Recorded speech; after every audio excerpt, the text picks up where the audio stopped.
இந்த வீடியோவில் வந்து ஸ்டாட்டிஸ்டிக்ஸ் அண்ட் ப்ராபபிலிட்டி தான் பார்க்க போகிறோம். தமிழில் என்ன சொல்லுவோன்னா நிகழ்தகவு மற்றும் புள்ளியியல். இப்போ பாருங்கள், ஸ்டாட்டிஸ்டிக்ஸ்னால் என்ன அப்படின்னா புள்ளியியல், ப்ராபபிலிட்டினா என்ன அப்படின்னா நிகழ்தகவு. இதை தான் நான் மாற்றி மாற்றி கொடுத்துருக்கேன். இந்த வீடியோ பார்த்தீங்கன்னா கண்டிப்பாக இதே மாடலில் அல்லது இதே கேள்வி கூட எக்ஸாமில் வரலாம். வரப்போகிற குரூப் 2 எக்ஸாமில் கண்டிப்பாக இதில் இந்த வீடியோவிலேருந்து ஒரு கணக்கு வரும். இப்போது இடைநிலை பார்க்கலாம்.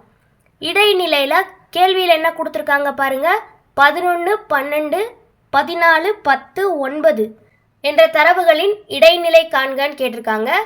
இப்போது நம்பர்ஸ் எல்லாத்தையும் ஏறு வரிசையில் எடுத்து எழுதணும். ஃபஸ்ட்டு நம்பரையும் லாஸ்ட் நம்பரையும் கேன்சல் பண்ணுறோம். ரெண்டாவது நம்பரையும் லாஸ்ட்லேருந்து ரெண்டாவது நம்பரையும் கேன்சல் பண்ணுறோம். நடுவில் மீதி என்ன நம்பர் இருக்குது? 11. அப்போ ஆன்சர் என்ன? ஆப்ஷன் பி 11 தான் ஆன்சர். அடுத்த கேள்வி பாருங்க, 6, 8, 4, 2, 12, 24 என்ற தரவுகளின் இடைநிலை காண்கன்னு கேட்டிருக்காங்க. இப்போது இதை ஆர்டராக ஏறு வரிசையில் எழுதிக்கிறணும். ஏறு வரிசைன்னா என்னென்னா சின்ன நம்பர்லேருந்து பெரிய நம்பருக்கு. 2 தானே ஃபஸ்ட்டு சின்ன நம்பர், அதை எடுத்து எழுதியாச்சு. 2க்கு அப்புறம் பெரிய நம்பர் எது? 4. 4க்கு அப்புறம் பெரிய நம்பர் 6. 6க்கு அப்புறம் பெரிய நம்பர் 8. 8க்கு அப்புறம் பெரிய நம்பர் 12. 12க்கு அப்புறம் பெரிய நம்பர் 24. இப்போ எல்லா நம்பரையும் வரிசையாக எடுத்து எழுதியாச்சு ஏறு வரிசையில். ஃபஸ்ட்டையும் லாஸ்ட்டையும் அடிக்கிறோம். ஃபஸ்ட்லேருந்து ரெண்டாவது நம்பரையும் லாஸ்ட்லேருந்து ரெண்டாவது நம்பரையும் அடிக்கிறோம். அடுத்து மீதி நடுவில் வந்து 2 நம்பர் இருக்கா? இப்படி 2 நம்பர் இருந்துச்சுன்னா, ஒரு நம்பர் இருந்தால் ஈஸியாக இடைநிலை கண்டுபிடிச்சிடலாம். 2 நம்பர் இருந்துச்சுன்னா என்னென்ன நம்பர் இருக்கோ அதை 2ஐயும் கூட்டி வந்து 2ஆல் வகுக்கணும். இதை 2ஐயும் கூட்டும்போது 14ன்னு கிடைக்கும். 2ஆல் வகுத்தோன்னா 1 2 7 2 14. அப்போது 7 தான் இதுக்கான ஆன்சர். ஆப்ஷன் டியில் இருக்குது. 7 தான் கரெக்ட் ஆன்சர். மூணாவது கணக்கு பாருங்கள், ஏறு வரிசையில் அமைக்கப்பட்ட 11, 12, 14, 18, x+2, x+4, 30, 32, 35, 41 என்ற தரவுகளின் இடைநிலை வந்து 24ன்னு அவங்களே கொடுத்துட்டாங்க. அப்போ எக்ஸின் மதிப்பு தானே கேட்டிருக்காங்க. கேள்வியில் என்ன கொடுத்துருக்காங்கன்னா ஏறு வரிசையில் அமைக்கப்பட்டன்னு தானே கொடுத்துருக்காங்க. அப்போ இந்த நம்பர் எல்லாம் ஏறு வரிசையில் தான் இருக்குது. அப்போ அப்படியே எடுத்து எழுதிக்கலாமா? ஃபஸ்ட்டையும் லாஸ்ட்டையும் அடிக்கிறோம். ரெண்டாவதையும் லாஸ்ட்லேருந்து ரெண்டாவதையும் அடிக்கிறோம். மூணாவது நம்பரையும் லாஸ்ட்லேருந்து மூணாவது நம்பரையும் அடிக்கிறோம். நாலாவது நம்பரையும் லாஸ்ட்லேருந்து நாலாவது நம்பரையும் அடிக்கிறோம். நடுவில் 2 நம்பர் இருக்குது பாருங்கள், அந்த 2 நம்பரையும் கூட்டுறோம். 2ஆல் வகுக்கணும். 2ஆல் வகுக்கணும், அதனால் பை 2ன்னு போட்டிருக்கோம். ஈக்குவல் டு இடைநிலை எவ்வளோ கொடுத்துருக்காங்க? 24. அதை ஈக்குவல் டு போட்டு அப்படியே எடுத்து எழுதுகிறோம். இதில் பாருங்கள் 2 எக்ஸ் இருக்கா? அப்போ எக்ஸையும் கூட்டும்போது 2 எக்ஸ்னு வரும். ப்ளஸ் 2ஐயும் 4ஐயும் கூட்டும்போது 6ன்னு கிடைக்குமா? பை 2ங்கிறது அப்படியே இருக்குது. ஈக்குவல் டு 24 அப்படியே எழுதுகிறோம்.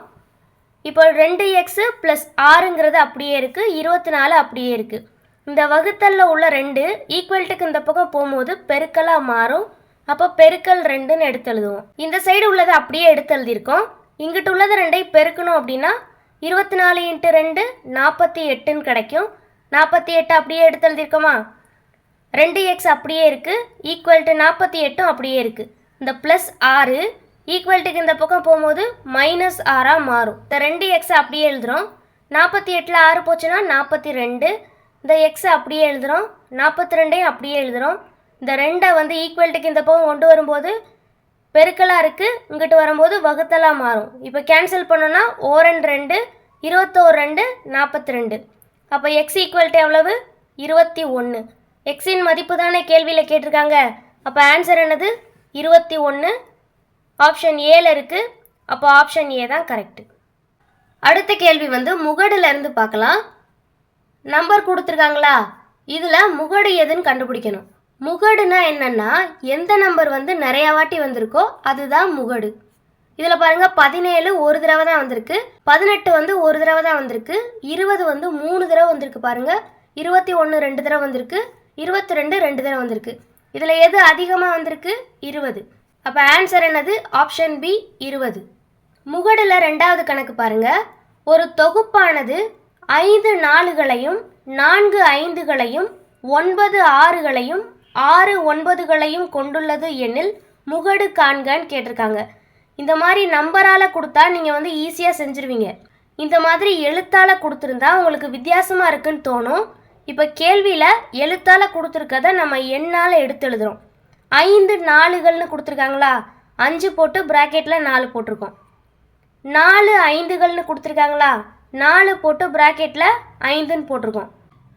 9 6கள்னு கொடுத்துருக்காங்களா, அப்போது 9ன்னு போட்டு ப்ராக்கெட்டில் 6ன்னு கொடுத்துருக்கோம். 6 9கள்னு சொல்கிறாங்களா, அப்போ 6ன்னு போட்டு ப்ராக்கெட்டில் வந்து 9ன்னு கொடுத்துருக்கோம். இதுக்கு என்ன அர்த்தம் அப்படின்னா 5 4கள்னா 4 வந்து 5 வாட்டி இருக்குன்னு அர்த்தம். 4 5கள்னா 5 வந்து 4 வாட்டி இருக்குன்னு அர்த்தம். 9 6கள்னா 6ங்கிற நம்பர் வந்து 9 தடவை இருக்குன்னு அர்த்தம்.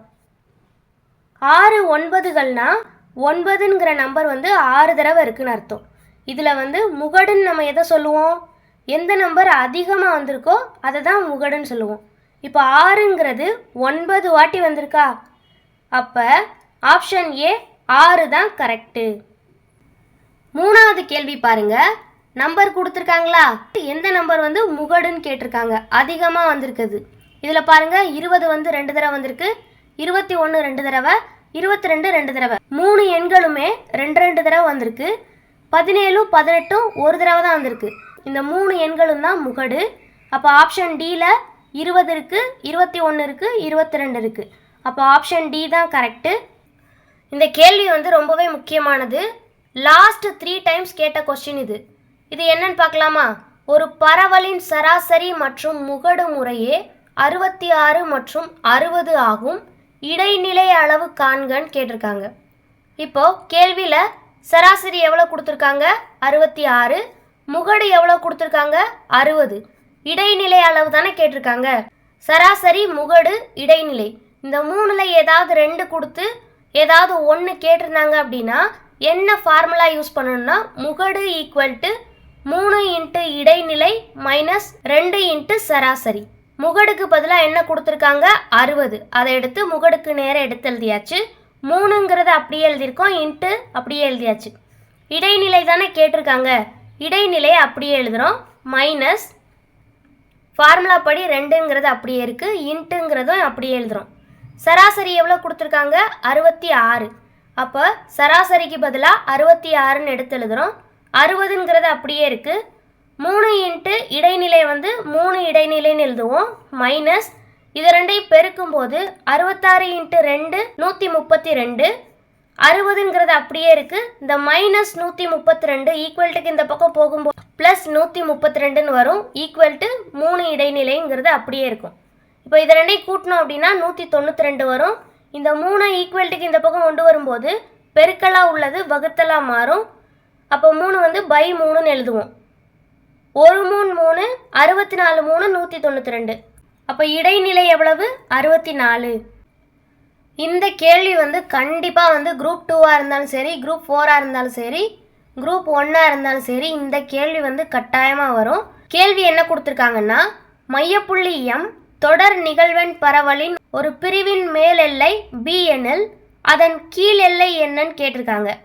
இதுக்கு ஃபார்முலா என்ன அப்படின்னா மையப்புள்ளி எம் ஈக்குவல் டு மேல் எல்லை ப்ளஸ் கீழ் எல்லை பை 2. மையப்புள்ளிக்கு பதிலாக என்ன கொடுத்துருக்காங்க, எம். எம்மை வந்து அப்படியே எடுத்து எழுதியாச்சு. மேல் எல்லைக்கு என்ன கொடுத்துருக்காங்க, பி, எடுத்து எழுதியாச்சு. அடுத்து ப்ளஸ்ஸுங்கிறது அப்படியே எழுதியிருக்கோம். கீழ் எல்லை தானே கேட்டிருக்காங்க, அப்போ எக்ஸுங்கிறது அப்படியே இருக்குது. பை 2ங்கிறத அப்படியே எழுதியிருக்கோம்.